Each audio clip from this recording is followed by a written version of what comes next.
Seetharama serial ಕಂಠಿಹಾರಕ್ಕಾಗಿ ಹಪ್ಪಹಪಿಸಿದ Bhargavi, ರಾಮನ ಪ್ರೀತಿಗೆ ಅಡ್ಡವಾಗುತ್ತಾ foreign ಪ್ರವಾಸ. ಸೀತಾರಾಮ ಧಾರಾವಾಹಿಯಲ್ಲಿ ರುದ್ರ ಪ್ರತಾಪ್ಗೆ ಈಗ ಅಶೋಕ ಹಾಗೂ ರಾಮ ಹುಡುಕುತ್ತಿದ್ದಾನೆ ಎಂಬ ಸತ್ಯ ತಿಳಿದಿದೆ.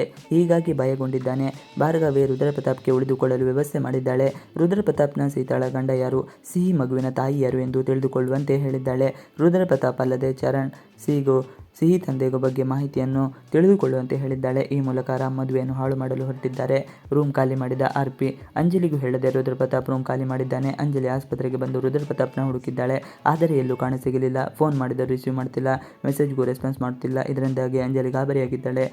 ಚರಣ್ ಉಳಿದುಕೊಂಡಿರುವ ಜಾಗದಲ್ಲೇ ರುದ್ರ ಪ್ರತಾಪ್ ಕೂಡ ಉಳಿದುಕೊಳ್ಳಬೇಕಿದೆ. ಇದರಿಂದ ಇಬ್ಬರು ಒಬ್ಬರ ಮೇಲೆ ಒಬ್ಬರು ಅನುಮಾನ ಪಟ್ಟಿದ್ದಾರೆ. ಭಾರ್ಗವಿಗೆ ನಂಬಿಕೆ ಇಲ್ಲದೆ ಇಬ್ಬರನ್ನು ಒಬ್ಬರ ಮೇಲೊಂದು ಕಾವಲಿರಲಿ ಎಂದು ಕಳಿಸಿದ್ದಾಳೆ ಎಂದುಕೊಂಡಿದ್ದಾರೆ. ಇನ್ನು ರುದ್ರ ಪ್ರತಾಪ್ ಸೀತಾ ಅತ್ತಿಗೆಗೆ ಫೋನ್ ಮಾಡಿ ಸೀತಾ ಗಂಡ ಯಾರು ಎಂದು ಕೇಳಿದ್ದಾನೆ. ಅದಕ್ಕೆ ಅವಳು ಜೋರು ಮಾಡಿದ್ದಾಳೆ. ಶ್ರೀರಾಮ್ ದೇಸಾಯಿನೇ ಸೀತಾ ಗಂಡ ಎಂದು ವ್ಯಂಗ್ಯವಾಗಿ ಮಾತನಾಡಿದ್ದಾಳೆ. ಇದರಿಂದ ರುದ್ರ ಪ್ರತಾಪ್ಗೆ ಕೋಪ ಮಾಡಿಕೊಂಡು ಬೈದು ಫೋನ್ ಇಡುತ್ತಾಳೆ. ರಾಮ್ ತಂದೆ ತಾಯಿ ಹೆಸರಲ್ಲಿ ಪೂಜೆ. ಇತ್ತ ರಾಮ್ ಮನೆಯಲ್ಲಿ ಭಾರ್ಗವಿ ಬೇಕಾದಲ್ಲೇ ರಾಮ್ ತಾಯಿ ತಂದೆ ಹೆಸರಿನಲ್ಲಿ ಪೂಜೆ ಮಾಡಿಸುತ್ತಿದ್ದಾಳೆ. ಮನೆಯಲ್ಲಿ ಹೋಮ ನಡೆಯಲಿ, ಸೀತಾ ಮನೆಯವರು ಬರೆಯಲಿ ಎಂದು ಹೇಳಿದ್ದಾಳೆ. ಅಲ್ಲದೆ ರಾಮ್ ಬಳಿ ಮದುವೆಯಾದ ಮೇಲೆ ಎಲ್ಲವೂ ಬದಲಾಗುತ್ತದೆ, ಮಗು ಸಹಜವಾಗಿ ಆಗುತ್ತದೆ, ಅದಕ್ಕೆಲ್ಲ ಚಿಂತೆ ಮಾಡಿಕೊಡುವ ಬದಲು ಸುಮ್ಮನೆ ಮುಂದುವರಿಯಿರಿ, ಇದನ್ನೆಲ್ಲ ಯೋಚನೆ ಮಾಡಿಕೊಳ್ಳದಿರಿರಿ, ಯಾವ ಕೆಲಸವೂ ನಡೆಯುವುದಿಲ್ಲ ಎಂದು ಹೇಳುತ್ತಾಳೆ.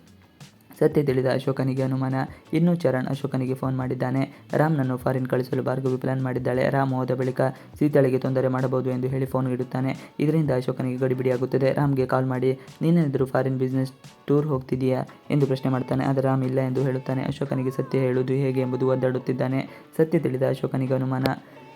ಕಂಠಿಹಾರಕ್ಕಾಗಿ ಭಾರ್ಗವಿ ಕಣ್ಣೀರು. ಪೂಜೆ ಹಿನ್ನೆಲೆ ಸೂರಿ ವಾಣಿಗೆ ಸೇರಿದ ಒಡವೆಯನ್ನು ತೆಗೆದುಕೊಂಡು ಹೋಗಿ ಪೂಜೆಗೆ ಇಡುವಂತೆ ಹೇಳುತ್ತಾಳೆ. ಭಾರ್ಗವಿ ಕಂಠಿಹಾರವನ್ನು ನೋಡಿ ಕಣ್ಣೀರು ಹಾಕುತ್ತಾಳೆ. ಇದು ನನಗೆ ದಕ್ಕಬೇಕಾದ ಒಡವೆ, ಆದರೆ ವಾಣಿ ಬಂದು ಕಿತ್ತುಕೊಂಡಳು. ಈಗ ಸೀತಾಳಿಗೆ ಇದನ್ನು ನಾನು ಕೊಡಬೇಕೆಂದೆ ಎಂದು ವಿಶ್ವನ ಬಳಿ ಹೇಳುತ್ತಾಳೆ. ಇದನ್ನು ನಾನೇ ದಕ್ಕಿಸಿಕೊಳ್ಳುತ್ತೇನೆ, ಯಾರನ್ನು ನಂಬುವುದಿಲ್ಲ, ನನಗೆ ಬೇಕಾದನ್ನೆಲ್ಲ ನಾನೇ ಪಡೆದುಕೊಳ್ಳುತ್ತೇನೆ ಎಂದು ಕಿರುಚಾಡುತ್ತಾಳೆ. ಸೀತಾರಾಮನ ಮದುವೆಗೆ ಇನ್ನೂ ಏನನ್ನು ಸಂಕಷ್ಟ ಎದುರಾಗುತ್ತೆ ಎಂಬುದು ಕಾದು ನೋಡಬೇಕಾಗಿದೆ. ಇವಿಷ್ಟು ಇವತ್ತಿನ ವಿಡಿಯೋ. ಈ ವಿಡಿಯೋ ಇಷ್ಟ ಆದರೆ ಪ್ಲೀಸ್ ಲೈಕ್ and ಸಬ್ಸ್ಕ್ರೈಬ್ ಮಾಡಿ. ನೀವು ನಮ್ಮ ಯೂಟ್ಯೂಬ್ ಚಾನಲ್ಗೆ ಸಬ್ಸ್ಕ್ರೈಬ್ ಆಗಿಲ್ಲ ಅಂದರೆ ಬೇಗ ಸಬ್ಸ್ಕ್ರೈಬ್ ಮಾಡ್ಕೊಳ್ಳಿ. ನಾವು ಹಾಕುವಂತೆಲ್ಲ ವಿಡಿಯೋಗಳು ನೋಟಿಫಿಕೇಶನ್ ಮುಖಾಂತರ ದೊರೆಯುತ್ತದೆ. Thanks for watching video. Please like and subscribe our channel for more videos.